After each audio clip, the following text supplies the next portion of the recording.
Next one is portfolio duration ആണ്. Portfolio duration നമുക്കറിയാം. Portfolio duration very simple ആണ്. എങ്ങനെ കാണുക ഡ്യൂറേഷൻ? എങ്ങനെ കാണുക? Weight, portfolio weight into duration 1. അപ്പോൾ portfolio weight 1 into duration 1 plus portfolio weight 2 into duration 2 plus portfolio weight 3 into duration 3 plus എത്ര വരെ വെയിറ്റ് വന്നിട്ടുണ്ടോ അതുവരെ അതിൻ്റെ ഡ്യൂറേഷൻ ഇൻറ്റു ചെയ്യുക. സിമ്പിളാണ്, വേറെ കുഴപ്പമൊന്നുമില്ല. അതിന് ഇൻറ്റു ചെയ്ത് ആണ് ഡ്യൂറേഷൻ കാണുക. അപ്പോൾ പോർട്ട്ഫോളിയോ ഡ്യൂറേഷൻ ഇവിടെ നമുക്കൊരു ക്വസ്റ്റ്യൻ തന്നിട്ടുണ്ട്. വെയിറ്റും തന്നിട്ടുണ്ട്, ഡ്യൂറേഷൻ തന്നിട്ടുണ്ട്, മാർക്കറ്റ് വാല്യൂ തന്നിട്ടുണ്ട്, ബോണ്ട് തന്നിട്ടുണ്ട്. അപ്പോൾ വെയിറ്റ് ഇൻറ്റു ഡ്യൂറേഷൻ ആണല്ലോ. 0.1 ഇൻറ്റു 4, 0.4 ഇൻറ്റു 7 പ്ലസ് 0.3 ഇൻറ്റു 6. ഇത് സിമ്പിളാണ് കേട്ടോ. 5.4 പോർട്ട്ഫോളിയോ ഡ്യൂറേഷൻ. ഓക്കെ, 0.2 ഇൻറ്റു 2 ഓരോന്നും ഇൻറ്റു പ്ലസ് ചെയ്തിട്ട് മൾട്ടിപ്ലൈ ചെയ്യുക. ഇത് സിമ്പിളാണ്, നിങ്ങൾ നോക്കിയാൽ തന്നെ കിട്ടും. ഓക്കെ, ഇനി അടുത്തത് കോൺവെക്സിറ്റി. ഇത് വളരെ ഇമ്പോർട്ടൻ്റ് ആയിട്ട് മനസ്സിലാക്കേണ്ട ഒരു കാര്യമാണ്. നമ്മൾ ഇപ്പോൾ എഫക്റ്റീവ് ഡ്യൂറേഷൻ അകത്ത് നമ്മൾ പഠിച്ചു. YTM ബേസ് പോയിന്റിൽ ചേഞ്ച് ചെയ്യുന്നത് നമ്മൾ പഠിച്ചു അല്ലേ? YTM ഇപ്പോൾ ഇതാ ബോണ്ട് പ്രൈസും ബോണ്ട് ഈൽഡും. ആദ്യത്തെ ലൈന് കണ്ടോ, ഇതുപോലെ കൃത്യമായിട്ട് ലീനിയർ ആയിട്ടാണ് ചേഞ്ച് ചെയ്യുന്നതെങ്കിൽ നമുക്ക് മോഡിഫൈഡ് ഡ്യൂറേഷൻ അല്ലെങ്കിൽ ലാസ്റ്റ് പഠിച്ച ഡ്യൂറേഷൻ എഫക്റ്റീവ് ഡ്യൂറേഷനിലൂടെ നമുക്ക് കണ്ടെത്താം. അതായത് YTMനകത്ത് ബേസ് പോയിന്റ് ചേഞ്ച് ചെയ്യുന്നതും അതേപോലെ നമ്മുടെ ബോണ്ട് പ്രൈസ് ചേഞ്ച് ചെയ്യുന്നതും ലീനിയർ ആണെങ്കിൽ, ഏകദേശം ഒരുപോലെയാണെങ്കിൽ നമുക്ക് സ്ട്രൈറ്റ് ലൈൻ ആണ് കിട്ടുക. നമുക്കറിയാലോ സ്ട്രൈറ്റ് ലൈൻ എന്ന് പറഞ്ഞാൽ എന്താണ്? ലീനിയർ ആണ് അല്ലെ? ഇങ്ങനെയാണ് സ്ട്രൈറ്റ് ലൈനിലാണ് ചേഞ്ച് ചെയ്യുന്നതെങ്കിൽ, അതായത് ബോണ്ട് പ്രൈസും YTMലുള്ള ചേഞ്ച് ആണ് നമ്മൾ എഫക്റ്റീവ് ഡ്യൂറേഷനിൽ പഠിച്ചത്. കണ്ടോ, bond price YTM base point change ചെയ്യുന്ന ഇതിലാണ്. YTMലല്ലേ ബേസ് പോയിന്റ് ചേഞ്ച് ചെയ്യുന്നത്. അപ്പൊ YTMും പ്രൈസും തമ്മിലുള്ള ചേഞ്ച് ആണ് നമ്മൾ പഠിച്ചത്. ഇത് ലീനിയർ ആണെങ്കിൽ, ഇത് ഏകദേശം ഒരു ലീനിയർ മോഡലിലാണെങ്കിൽ നമുക്ക് സിമ്പിൾ ആയിട്ട് ചെയ്യാൻ പറ്റും. എഫക്റ്റീവ് ഡ്യൂറേഷനിൽ സിമ്പിൾ ആയിട്ട് ചെയ്യാൻ പറ്റും. അതായത് ലീനിയർ എന്ന് പറഞ്ഞാൽ സ്ട്രൈറ്റ് ലൈൻ. അതേസമയം ചില സമയത്ത് YTMലെ ബേസ് പോയിന്റും ബോണ്ട് പ്രൈസും തമ്മിലുള്ള ചേഞ്ച് ഒരിക്കലും ലീനിയർ ആകില്ല, നോൺ ലീനിയർ ആകും. ദാറ്റ് മീൻസ് കോൺവെക്സ് ആയിട്ട് ഇങ്ങനെ വരാം, ഇങ്ങനെ വളഞ്ഞു തിരിഞ്ഞ് കർവ് വരാം. അങ്ങനെ വന്നു കഴിഞ്ഞാൽ നമുക്ക് എഫക്റ്റീവ് ഡ്യൂറേഷനിൽ പഠിക്കാൻ കഴിയത്തില്ല. അപ്പൊ നമ്മൾ ഏതെടുക്കണം? കോൺവെക്സിറ്റി എന്ന് പറയുന്ന മെത്തേഡ് എടുക്കണം. നോക്ക്, one of the limitations of the duration as a measure of interest price sensitivity is that it is a linear measure. ഇതാണ് ഇമ്പോർട്ടന്റ്. ഇത് ലീനിയർ മെഷർ ആണ്, ആനുപാതികമായിട്ടുള്ള മെഷറിലെ കണ്ടെത്താൻ പറ്റുള്ളൂ. That is it assumes that for a certain percentage of change in interest rate and YTM, then an equal percentage change in price will occur. Equal changes ആണ് occur ചെയ്യുന്നത്, linear ആണ്. However, as interest rate change, the bond price will not change linearly. അങ്ങനെ linear അല്ലെങ്കിൽ ആനുപാതികമായിട്ടല്ല YTMും bond പ്രൈസും change ചെയ്യുന്നതെങ്കിൽ നമ്മൾ മറ്റൊരു method കാണേണ്ടി വരും. അതായത് instead would change over some curve convex ആയിട്ട് മാറാൻ സാധ്യതയുണ്ട്. അങ്ങനെ വന്നാൽ, ഇങ്ങനെ കോൺവെക്സ് ആയാൽ നമുക്ക് കോൺവെക്സിറ്റി എന്ന് പറയുന്ന മെത്തേഡിലൂടെ ചെയ്യാൻ കഴിയുള്ളൂ.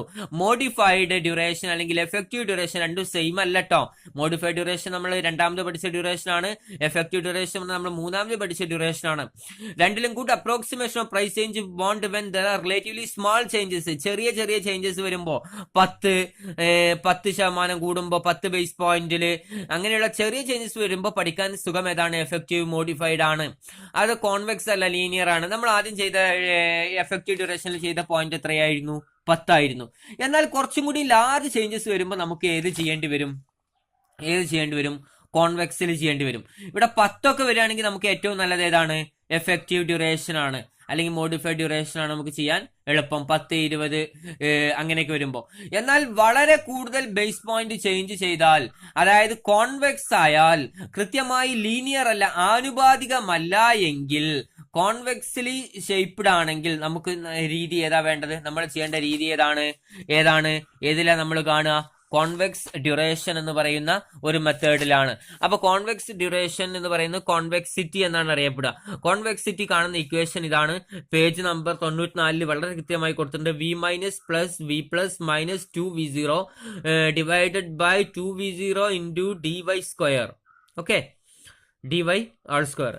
നിങ്ങൾ നോക്കിക്കോ, വി എന്ന് പറഞ്ഞാൽ എസ്റ്റിമേറ്റ് പ്രൈസ്, വി മൈനസ് എന്ന് പറഞ്ഞാൽ നമുക്കറിയാം എസ്റ്റിമേറ്റ് പ്രൈസ് ഈൽഡ് YTM കുറയുമ്പോഴുള്ള പ്രൈസ്, മൈനസ് എപ്പോഴും കുറയുമ്പോഴാണല്ലോ. വി പ്ലസ് എന്ന് പറഞ്ഞാൽ YTM കൂടുമ്പോഴുള്ള പ്രൈസ്.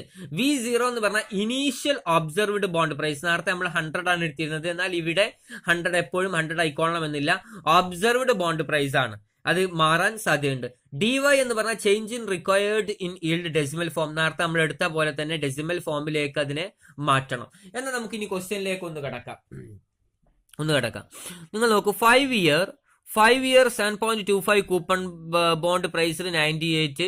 അപ്പൊ അതിന്റെ ആദ്യത്തെ പ്രൈസ് എത്രയാണ്? 98 ആണ്. അതായത് V0 എന്ന് പറയുന്നത് 98 ആണ്. ഈ yield rise by 50 basis point.